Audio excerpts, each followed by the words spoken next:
Welcome back for another episode of Be in Demand. And do you ever find yourself trapped in perfection, trapped in this need to be perfect, trapped in this, if I'm not perfect, I can't put myself out there. I can't get visible. I can't put my art out there. I can't put my story out there. If you find perfectionism is holding you back, then you're going to love this episode. So let's get on to the show. Oh, welcome back. It has been quite a week. And this particular topic, really came up because I am preparing a speech and a presentation for a large insurance company. And I literally woke up in the middle of the night and was like, this is a tip. This is a topic, a table topic. And if you're part of In Demand Signature Speech, you know exactly what I mean when I say a table topic. So I literally woke up and said, oh my goodness, this has to be one of my tables. This has to be one of the points that I am teaching and sharing in this presentation. And it is perfection versus practice. And perfection is actually very boring. I mean, when you think about somebody, when you see them, and it's like, oh my God, they look perfect. They just come across as being so perfect. What happens to other people who are like watching this is like, I could never be like that. I could never be perfect like that. And so we don't even try. So I just want to share with you that perfectionism, let's just like take it off the table. Because if anything, it holds us back. Perfection is like one of those heavy weight jackets that you probably see people like running, walking, or hiking in. Sometimes you'll actually see like military people, like because they're practicing, if they can't have their 50-pound backpack on, they've got these jackets that are in replacement of. But perfection is like one of these heavy metal weighted jackets. And I say that very dramatically because it literally does hold you down, hold you back. It takes so much energy and force to keep moving forward with these jackets on. And that's exactly what perfection does to us. It holds us back. So since perfectionism is designed to hold us back, really like when we like uncover this layer, it's like there's fear that's underneath that layer of this desire to be perfect. Because if I'm perfect, this may be what you're thinking, because I see this in my clients. If I'm perfect, people will love me. People will resonate with my content. People will understand. People will sign up for my offers. Like if everything is perfect enough, that's like the golden key to making your business work.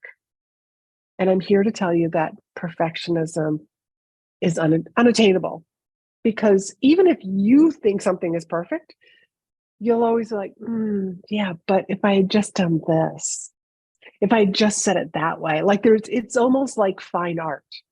There is a point where an artist has to say, this is done. I can't keep adding to the painting, sculpting the sculpture, practicing my craft. At some point, you just have to put yourself out there. So perfection versus practice. What if you put aside the perfection and said, you know what? This is going to be a practice run. This is absolutely going to be a practice run. This, like I do my podcast now, like on video. So you might be watching this over on YouTube, but each of these is like a practice run. Whenever people ask me, what was your best speech? I always say my next one. So what was my best podcast? It's my next one, because I'm able to use all of my past experience. I've done up to this recording over 160 episodes, 3 years worth of podcasting. Guess what? I am so much better at podcasting now than I was 3 years ago when I recorded my very first one. Now, when I am speaking both in person and virtually, I am so much better than my very first presentation, which was in person. I'm always getting better. But I also look at each of these as, you know what, this is the practice run.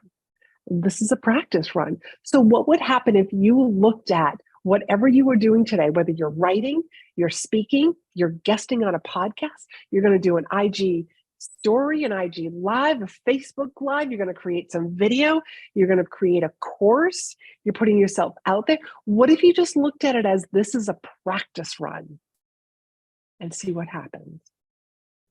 For me and for my clients, they notice there's a different energy.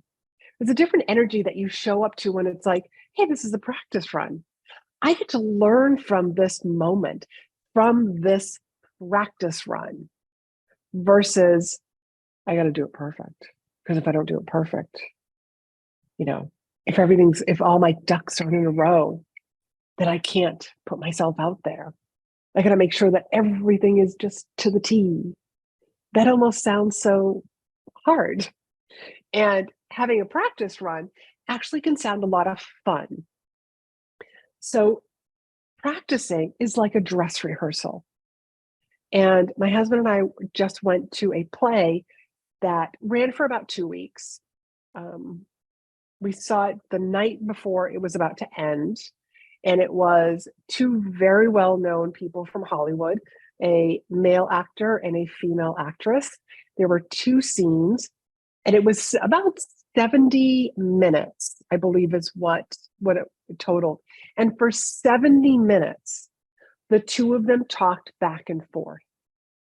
Now, do you think they showed up on the very first opening night and they had the perfect run? Chances are no. Okay. There was a lot of dress rehearsal beforehand.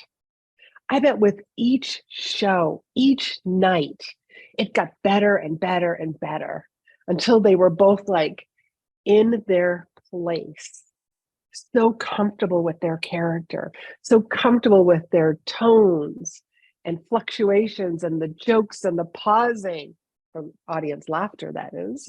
But it was a practice. Before it even went live, before they even had their very opening night, they both showed up probably with their scripts. And both of them had read their scripts before they showed up for their dress rehearsal. And then they were probably like, they're reading them back and forth. And then you get to a point where you put down your script and you're practicing, but that script is nearby just in case I need to refer back to it. And then there gets to be a time where it's dress rehearsal, with the lighting crew, and they're just practicing, but they've got it down. And the reason why it was such a great show was because of all the practice. And the same thing is true for your signature speech, your signature story. Depending on how long you've been in business, your sales calls. I can speak from my experience that when I first started, in this online business, that I wasn't very good with the sales calls. And when it came time to make the offer, I just felt like I was sort of all over the place. It was something that I had to practice, whether it was I practiced live with actual people, or I just started practicing making my offer to people. Why would I do that? So that when I actually do make an offer, it sounds conversational, it sounds natural, and it sounds authentic. But the reason why it sounds like that is because I've practiced over and over and over again. Let's talk about follow-ups. The money is in the follow-up. You can't expect people to always make decisions right away. Some people need time to make decisions. Some people, depending on what their human design is, I'm obsessed with human design, by the way. I'm a manifesting generator. They really do need time to process their feelings around the offer. And I've had people get on the call with me saying, I never make a decision on the spot, but I will let you know by this evening, or I'll let you know by tomorrow morning. I need to sleep on this. And they get right back to me as promised. And that's when they'll say, yes, this is a hard yes for me. Or I have some other questions. But let's talk about that follow-up. Follow-up gets easier the more you do it. It's the beauty of going to the gym. And I'm going to use another gym analogy here. You know that I just came from the gym this morning. I actually did some very heavy legs, weights that I haven't done before, weights that my body was like, this is going to hurt tomorrow because my nervous system is not used to pushing that kind of weight. But guess what? Because I did the reps, because I did all the other reps, this lighter weight reps, lighter weights eventually become easy. Challenging weights eventually become easy. So the weight that I did today is going to become easy the more that I do it. It's a practice rep. I'm doing the reps. There was once upon a time where doing a bicep curl for 15 pounds was heavy. But now that 15 pounds, oh, that's super light. Oh yeah, like I've moved on to like I'm doing sets of like 20 now, but that wouldn't have happened if I didn't put the practice reps in. So everything that you do, look at in your business as this is practice. Practice has a different energy to it. It does for me, and I hope it does for you because most of my clients say there's a different energy with practicing. You're going to practice your stories. You're going to practice your close. I tell my clients there are 2 spots in your speech that you should, I'm going to use the word memorize, but you're going to practice them again and again and again. That is your opening and that is your close. And the reason why I say that these are the 2 places to memorize or to practice again and again and again is because people usually, when you're starting to speak, there's those little bit of butterflies. You're a little bit nervous. You're excited about what you're about to share with the audience. And so by memorizing or knowing exactly what you're going to say in that very beginning, those butterflies actually calm down. And because you've practiced that again and again and again, it's so easy. It's like your nervous system knows exactly what to do. Like when you learned how to drive a car. Your close is the exact same thing. I want you to practice it again and again and again because you're going to be looking at a clock. You know exactly how long your close is. Maybe it's 7 minutes.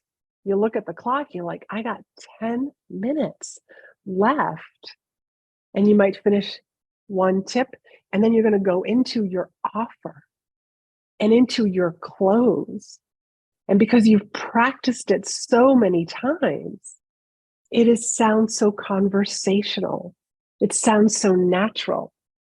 So when people say to me, like your podcast, it sounds so wonderful. You sound so comfortable up there. Well, I sound comfortable because I've done over 160 of my own episodes.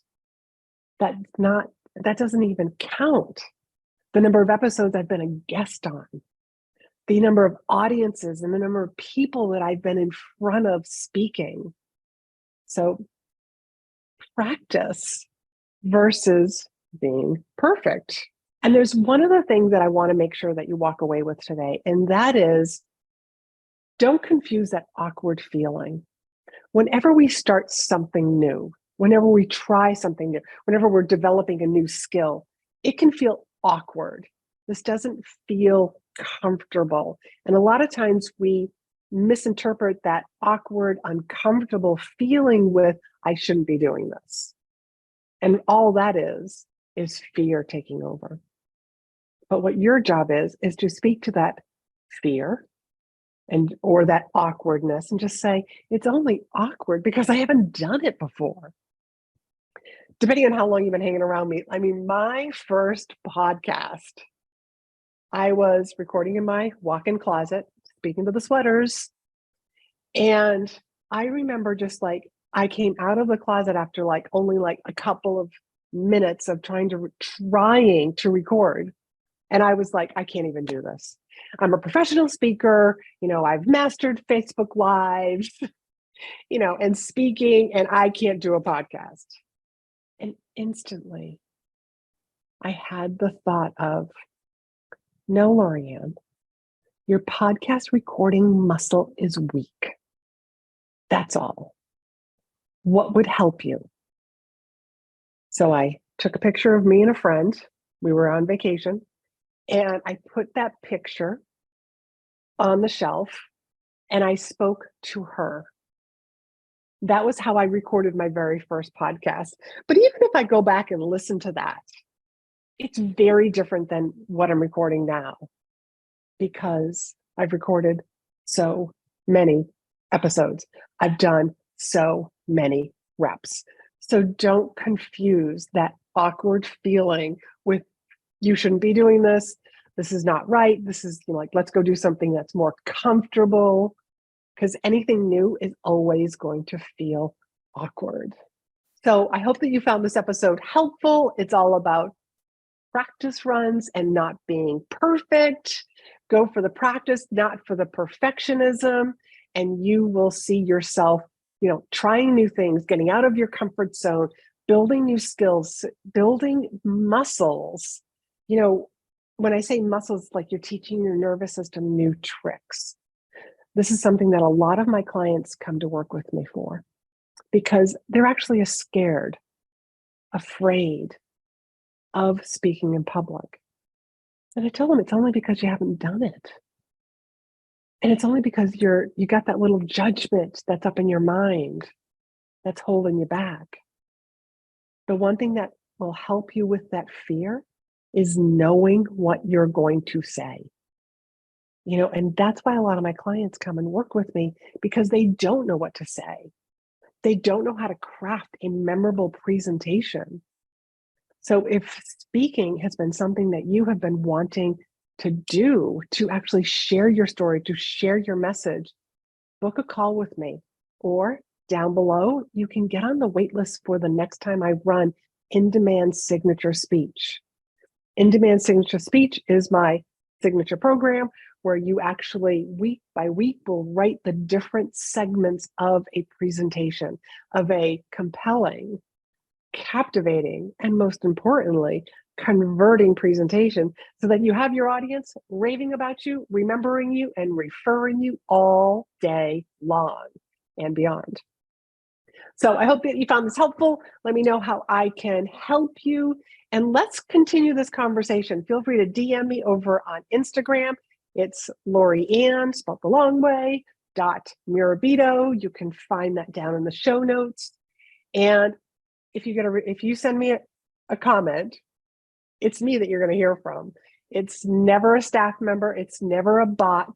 You are going to hear from me because I want this relationship, this connection with my audience.